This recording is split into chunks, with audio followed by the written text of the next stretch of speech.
Eu estava conversando esses dias atrás com um empresário aqui do nosso município, que nasceu, criou-se aqui no município, formou empresa, constituiu riqueza, e ele estava comentando sobre a história dele como quando infância, né, passaram muitas necessidades, mas ele via naquela década de 70, na década de 80, Jacupiranga como um grande centro comercial, onde os negócios aconteciam, pessoas que vinham de fora de São Paulo, os grandes centros, vindo negociar fazendas, cabeça de gado e quantias grandes aqui no nosso município. Jacupiranga já teve a sua época de ouro, né? E já foi muito mais, vamos dizer assim, economicamente, vamos dizer assim, forte do que Registro ou do que outras cidades. Na verdade, naquela época, até esse empresário comentou comigo, falou assim, até se discutia para quem seria dado o título de capital do Vale do Ribeira, se seria Registro ou seria Jacupiranga, embora naquela época Jacupiranga tinha grande riqueza. Bom, não vamos ficar repetindo aqui, porque nós já temos repetidamente falado sobre a questão da emancipação de Cajati e tudo mais. A questão que nós queremos dizer aqui a respeito do comércio local hoje Jacupiranga, depois de tantas questões que nós passamos sobre a desfragmentação do município, sobre a perca, né, de renda, de recursos do nosso município, nós temos que levar em conta que o recorrente desgoverno de várias gestões ou ingestões que aconteceram no nosso município fizeram com que fizeram com que nós chegássemos ao ponto em que nós estamos. Então, hoje o Jacupiranga tem um comércio frágil. Infelizmente, existe aquele pensamento do aquele que é cliente, né? Olha, eu não compro Jacupiranga porque eu não tenho opção e eu tenho que sair para fora. Por outro lado, o comerciante, eu não tenho como investir muito aqui no meu negócio porque eu não tenho fluxo, ou eu não tenho como colocar o produto aqui porque às vezes ele não tem procura. Então, existem duas questões. Nós temos um entendimento que as coisas estão todas ligadas e amarradas.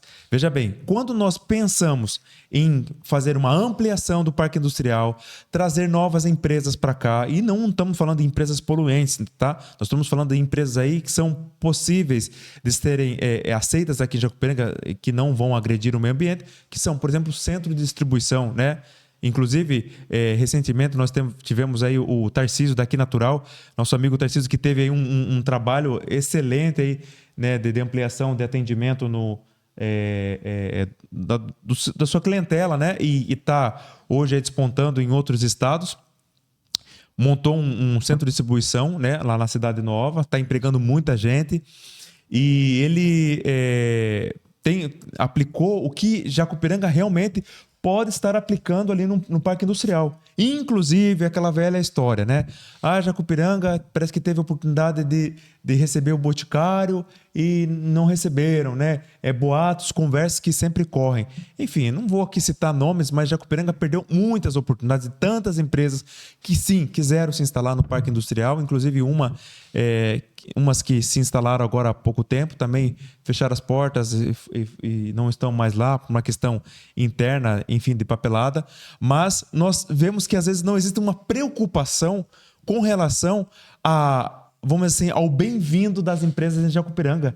E isso nós precisamos nos preocupar, porque uma vez que nós não temos uma preocupação com empresas no município, nós começamos a perder vagas de emprego. E nós começamos a perder, na sequência também, munícipes.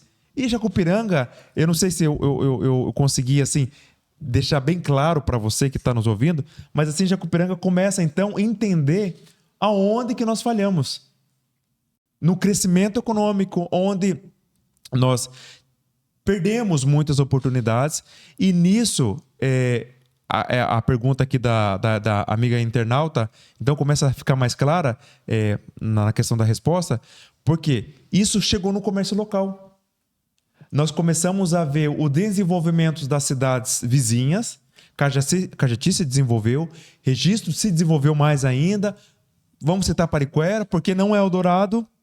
E aí você vê o quê? Os comércios desses municípios se fortalecendo. e o munícipe de Jacupiranga cada vez mais migrando, saindo de Jacupiranga para poder comprar em outros municípios. Ou seja, é uma série de fatores que fizeram com que o município de Jacupiranga se enfraquecesse. Então nós precisamos retomar isso. Nós precisamos trazer de novo Jacupiranga o olhar de cuidado para o empresário, fazer uma política de crescimento econômico para o município e fazer com que as empresas sejam bem-vindas aqui no município. Jacupiranga quer abraçar a você, empresário, que está com intenção de montar aqui. Nós estamos bem localizados, próximo a Curitiba, próximo a São Paulo, próximos a grande centro, próximo do maior porto da América Latina. O que está faltando para nós? O que está de errado? Fala aí, Leco. Na verdade, assim, não é só isso, né, Ivan? É os dois maiores portos, né? Que é o de Santos e de Paranaguá, né? Então, exatamente. O que falta para nós, né? É a pergunta que a gente sempre fala. Se faz aí, na verdade, né? E o nosso parque industrial é muito localizado, tem um retorno ali na frente dele. Então, assim, aí você estava falando essa questão, né? Os munícipes, às vezes, muitas das vezes, deixam de comprar aqui e compram lá na cidade.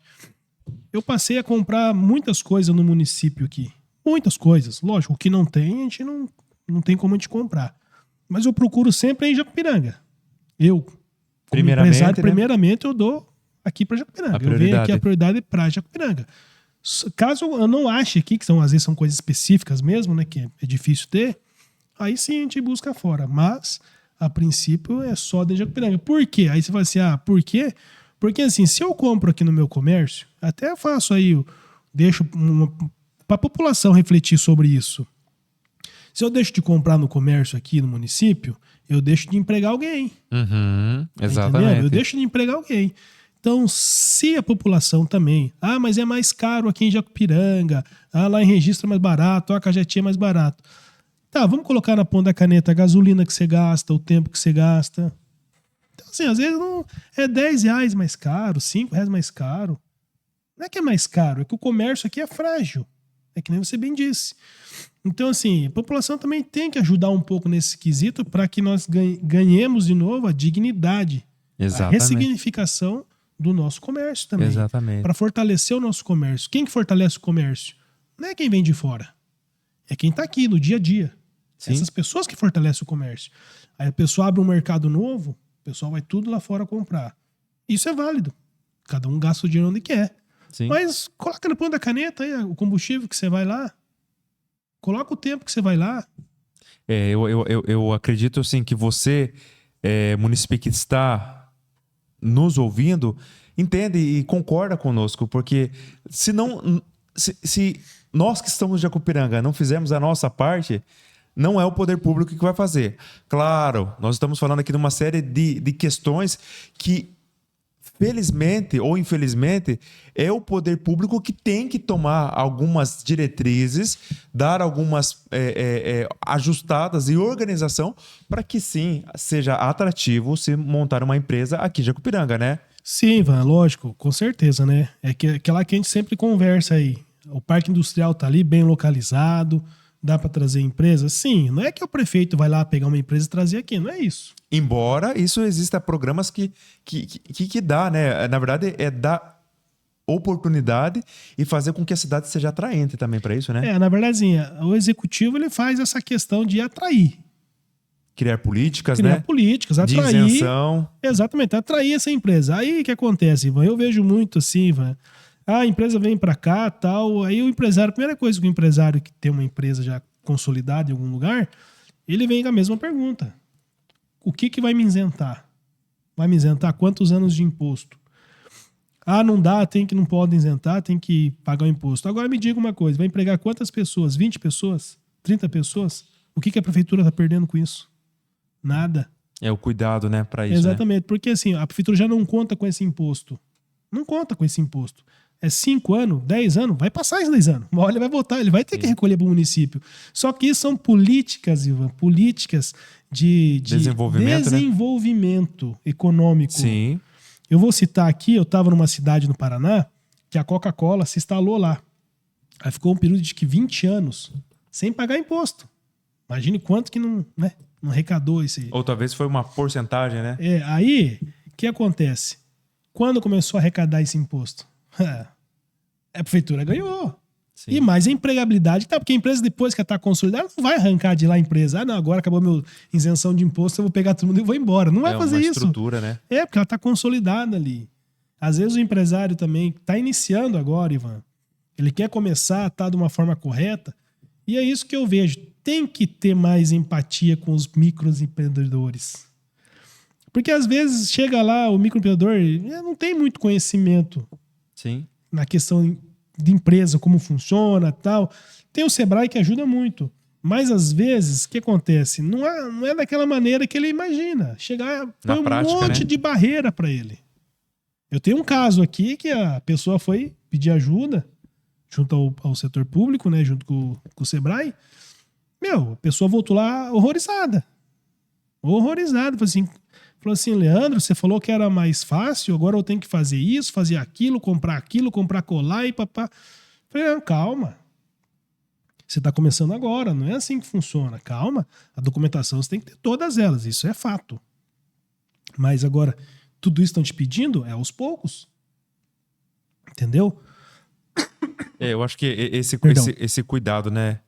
Esse cuidado de ter com o empresário, porque ele é pequeno, então assim, a gente tem que proporcionar para que o empresário ele tenha a sua atenção focada em trabalhar e não muitas das vezes se preocupar com documentação ou ficar atendendo uma série de burocracias que às vezes não fazem sentido, né?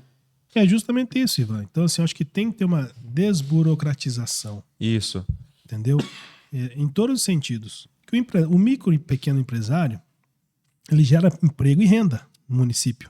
Se não, os que mais geram emprego e renda no município são esses micro e pequeno empresário. Ele contrata ali 2, 3, são 2, 3 famílias que estão trabalhando. Entendeu? Então, assim, tem que ter um olhar com mais carinho para esse microempresário. Não estou falando que vamos abandonar os empresários já estabelecidos. Não é isso. Não. É Mas ter dar política atenção. para todos, né? Exatamente.